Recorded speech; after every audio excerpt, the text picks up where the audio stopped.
Hey, what is up everyone? Welcome back to another video, and I thought in the spirit of Christmas, today's review should be based around a guy who died a long time ago in the desert, then came back to life. That, of course, is your boy Boba Fett right here. This is Bandai's Star Wars 1/12 scale model kit of Boba Fett himself. From what I can see on the sides of the box here, it seems like this particular version is from The Empire Strikes Back. And what else is there to say? It's Boba Fett, let's get it bust open and built.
So anyway, there is Boba Fett just out of the box and snapped together with a little bit of extra. And the little bit of extra is just some panel lining around the head, shoulders, and chest, just because sometimes the camera washes out some of the detail. But besides that, everything is as it is out of the box. And this honestly looks a whole lot better than I was expecting. This isn't my first time building a 1/12 scale Star Wars figure by Bandai. The only other one I did though was a First Order Stormtrooper, and this, compared to that, is a lot more detailed. I am super impressed here. Of course, the first thing you may notice is that it is not battle damaged at all out of the box, which makes sense. So it kind of looks like a little bit of a crispy new Boba.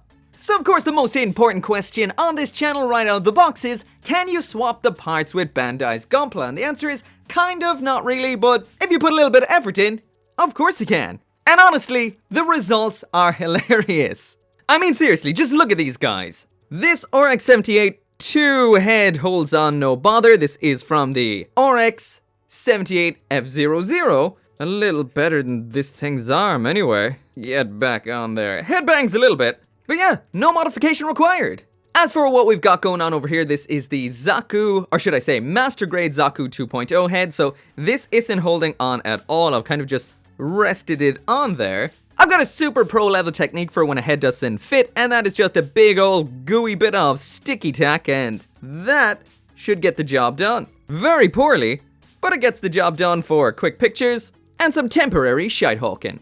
I'm sure somebody out there will be curious, so there is the Gundam head on Boba Fett, and yes, it does fit perfectly. Looks ridiculous, but yeah, it fits perfectly. But anyway, I digress. Back to Boba himself. So this is a very interesting kit because we do have some soft materials in here. Anything that's black is made out of a soft rubber, including the central part of the visor, which is nice and shiny. The lighter green segments, those are also in a soft kind of material, not quite as soft and rubbery as the black, and they have a nice matte finish. Everything else is very premium hard plastic, the colors look great, the detailing is fantastic, and once again, with minimal effort, this thing still looks fantastic. Once again, I'm totally blown away by how this thing looks. So anyway, moving on to some size comparisons. There it is side by side with a high-grade Gundam. There it is side by side with a master-grade Gundam. That's the Beyond Global. That's the 3.0. There it is side by side with a Figma and an SH Figuarts. Stand up there, Goku, come on. SH Figuarts. Next to a Funko Pop and a Nendoroid. A Bandai Space Boyo! A McFarlane Space Boy... Yo! And beside a Cup Noodle and a Can of Monster. So now moving on to that full 360-degree spin so you can see absolutely every angle of this particular kit, just in case I forgot to mention anything. Once again, this does look great, the color separation out of the box is fantastic, and there's so many small minute details that are great. I will mention though that I did use 2 black stickers on the face, 1 sticker on the shoulder, and it's pretty cool to see that we also have the detailing down on the knees of those weapons we never got to see do anything until recently in The Mandalorian. And these are the stickers I was just talking about. These come in 2 formats, that standard sticker like I used, or water slide transfer, so that is pretty cool too. Both are pretty much the same, the stickers here won't look so great. The water slides would look better, but as usual, paint would be the best option except for the more intricate aspects like some of these logos and daily thingamabobbers. On to the accessories. So now moving on to the accessories, and here is the 1/12 scale Boba Fett with absolutely everything that it comes with. Which isn't a whole lot, but what more do you need? We've got the blaster rifle, blaster pistol, 2 alternate hands, and a bit of a stand.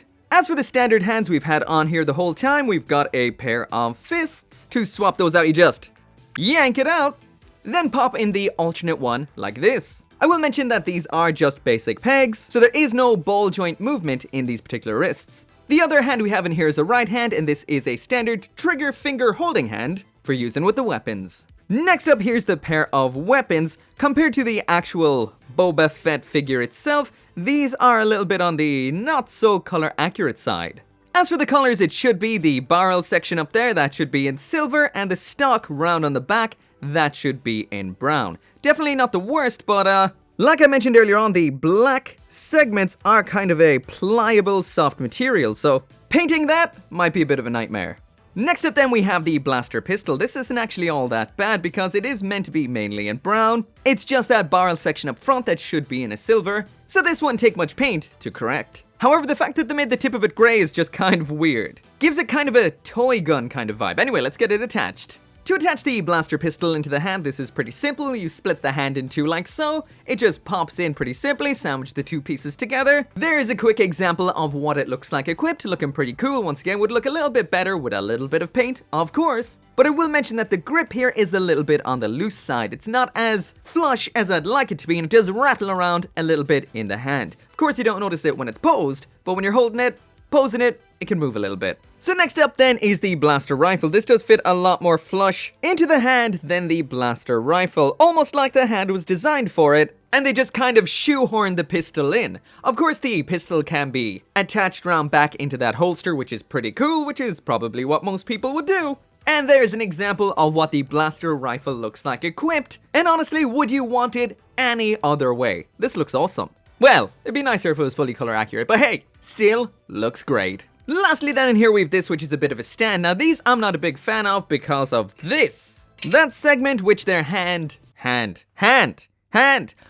foot attaches into is actually loose all of the time. Of course you can glue that in there so it doesn't move. This is just a bit of a cost-saving measure by Bandai, so they can use the exact same stand with every one of these and just change the foot segment, so I understand. And yeah, this is fine. It does the job. It holds them up. A little bit loose, but it's better than nothing. There's also a part in here for joining it together with other Star Wars bases. So anyway, moving on to that articulation, so let's check him out. He's got that targeting gizmo up on his head. There's it all the way up. There it is all the way down. You'll notice it does have a bit of a nub on it because this is a rubbery material, hard to clean up. Next up, as for the head, there it is looking all the way up, all the way down, side to side pivot, looking to the left, looking to the right, all the way back. That bit of a cape is attached via a ball joint, so there's it all the way back. You can swing it all the way to the front. That's what you get when you lift it all the way up and dropped all the way down. We've got a joint inside the shoulder which allows it to be all the way back like that, all the way forward like that, and that is definitely impressive. Pretty cool. There's the arm all the way down, all the way up. The shoulder joint is then a ball joint so it can spin all the way around. We've got full 360 rotation at the lower upper arm. As for the elbow bend, it's pretty damn good. I will mention though, when you hyperextend it, or should I say hyperflex it like I have here, it will cause the forearm section to come away from the arm a little bit. As for the wrist, it's pretty much just rotation and not much else. Next up, the ab crunch. There he is all the way back. There he is all the way forward, so not crazy. And because that's just a peg, you can spin all the way around. As for inside the hip, we've got a bit of a dropping mechanism. When it comes to the kicks, theirs all the way up to the front, but that did cause his pouch to go flying off. So without sending that into orbit, that's about all we get. There it is to the back, that's fine. And there it is all the way out to the side, and honestly, I couldn't do much better myself. At the upper leg, the arm can rotate from there to there. As for the knee bend, that's straight. There's the bend at the lower joint, and there's the full bend.